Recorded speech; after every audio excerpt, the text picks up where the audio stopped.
हिंसा की आग में जल उठा हरियाणा। 20 एफआईआर, नूह में कर्फ्यू, फरीदाबाद गुरुग्राम में धारा 144।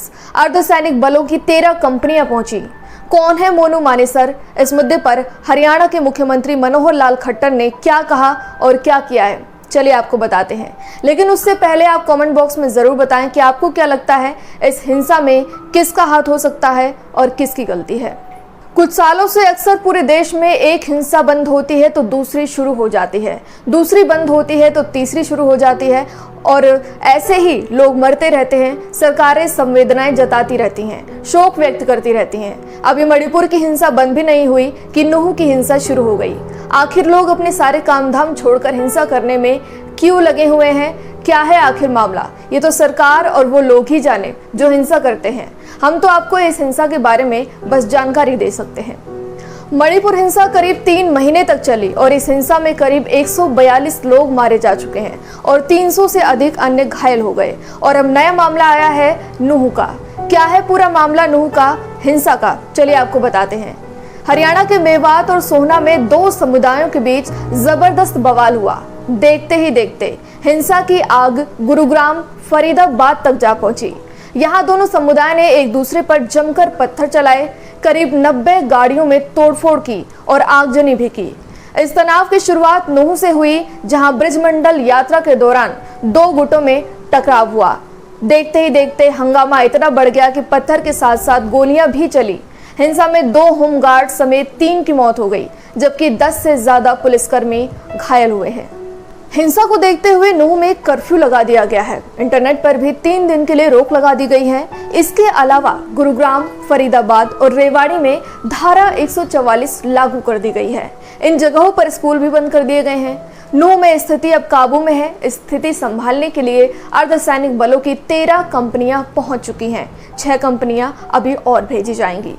फरीदाबाद, पलवल, गुरुग्राम में धारा 144 लगाई गई है। हरियाणा से सटे राजस्थान के भरतपुर में भी अलर्ट जारी किया गया है। यहाँ की 4 तहसीलों में इंटरनेट सेवा को बंद कर दिया गया है। कैसे हुई हिंसा की शुरुआत? दरअसल नूह में हिंदू संगठनों की तरफ से तय था कि ब्रिजमंडल यात्रा निकाली जाएगी। तय प्लान के मुताबिक मेवात में शिव मंदिर के सामने से ब्रिजमंडल यात्रा निकाली जा रही थी। तभी यात्रा पर पथराव हो गया। इस ब्रिजमंडल यात्रा में बजरंग दल के कई कार्यकर्ता पहुंचे थे।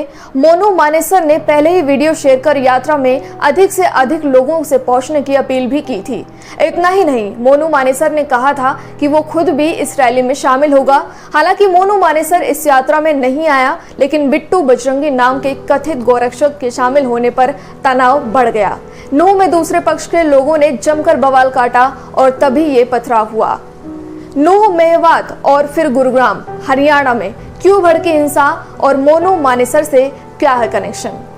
मोनू मानेसर नासिर जुनैद हत्याकांड में वांटेड है। हरियाणा के भिवानी में लोहारू के बारवास गांव के पास एक जली हुई बोलेरो में 16 फरवरी को 2 कंकाल मिले थे। मृतकों की पहचान नासिर और जुनैद के तौर पर हुई थी। इन दोनों की हत्या के बाद ही मोनू मानेसर चर्चा में आया था। मंदिर में फंसे सैकड़ों लोग। नूह में पुलिस बल तक हिंसा पर काबू पाने के लिए कम पड़ गया।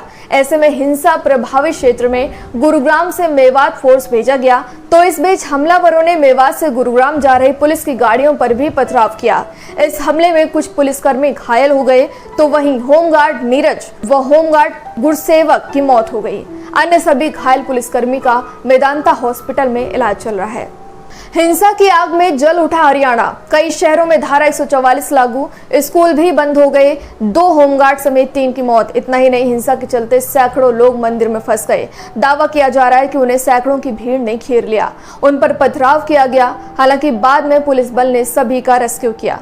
संवेदनशील है मेवात। नूह इलाका हरियाणा का मेवात। नूह इलाका गौ तस्करी के विवाद में पहले से बेहद संवेदनशील रहा है। यह इलाका देश की राजधानी से सिर्फ 1.5 घंटे की दूरी पर है। नूह हिंसा की आग कुछ ही देर में हरियाणा के सोहना और गुरुग्राम तक पहुंच गया। सोहना इलाके में भी दोनों पक्षों की तरफ गाड़ियों में आग लगा दी गई। दोनों ही पक्षों की ओर से पत्थर चलाए गए। सोहना में भीड़ ने कई गाड़ियों से तोड़फोड़ की तो एक गाड़ी को आग के हवाले भी कर दिया। नूंह के डिप्टी कमिश्नर प्रशांत पवार का कहना है कि पुलिस मामले की जांच कर रही है। इंटरनेट सेवाएं 3 दिन के लिए सस्पेंड की गई हैं। जिले में धारा 144 लागू की गई है। कर्फ्यू के आदेश दिए गए हैं। हम सभी से शांति बनाए रखने की अपील करते हैं। सभी फंसे हुए लोगों को बचा लिया गया है। एक के हताहत होने की सूचना है। स्थिति अब सामान्य है। जिले में कर्फ्यू लगाया गया है। वहीं गुरुग्राम के पुलिस कमिश्नर ने कहा कि सोहना में स्थित स्थिति तनावपूर्ण है। माहौल में शांति बनाए रखने की कोशिश की जा रही है। हम नजर रख रहे हैं। हरियाणा के नूंह में सांप्रदायिक तनाव को देखते हुए मुख्यमंत्री मनोहर लाल खट्टर और अन्य नेताओं ने पार्टी लाइनों से ऊपर उठकर लोगों से राज्य में शांति और सद्भाव बनाने रखने की अपील की है। सीएम खट्टर ने यह भी कहा है कि घटना के लिए जिम्मेदार लोगों के खिलाफ कार्रवाई की जाएगी। खट्टर ने कहा कि आज की दुर्घटना दुर्भाग्यपूर्ण है। मैं सभी लोगों से राज्य में शांति बनाए रखने की अपील करता हूं। दोषियों को किसी भी कीमत पर बख्शा नहीं जाएगा और उनके खिलाफ सख्त कार्रवाई की जाएगी। उधर कांग्रेस नेता और पूर्व मुख्यमंत्री भूपेंद्र सिंह हुड्डा ने भी सभी से शांति बनाए और भाईचारा बनाए रखने की भी अपील की है।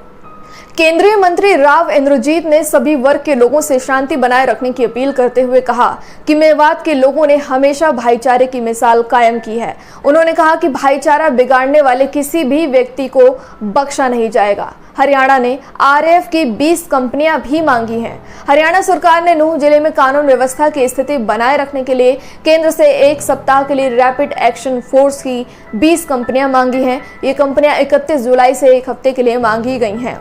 केंद्रीय गृह मंत्रालय ने कहा है कि हरियाणा के सोहना में भड़की हिंसा को देखते हुए केंद्रीय बलों की 15 अतिरिक्त कंपनियां भेजी जा रही हैं। नूंह के साइबर थाने पर भी हमला किया गया है। यहां तैनात सिपाही ने बताया कि हजारों की संख्या में भीड़ ने थाने पर हमला किया। थाने के बाहर गाड़ियों में तोड़फोड़ कर आगजनी भी की गई। भीड़ ने थाने का गेट तोड़ने की भी कोशिश की। जब नहीं टूटा तो बस ले आए। बस से थाने की दीवार तोड़ दी गई। इसके बाद पथराव किया गया।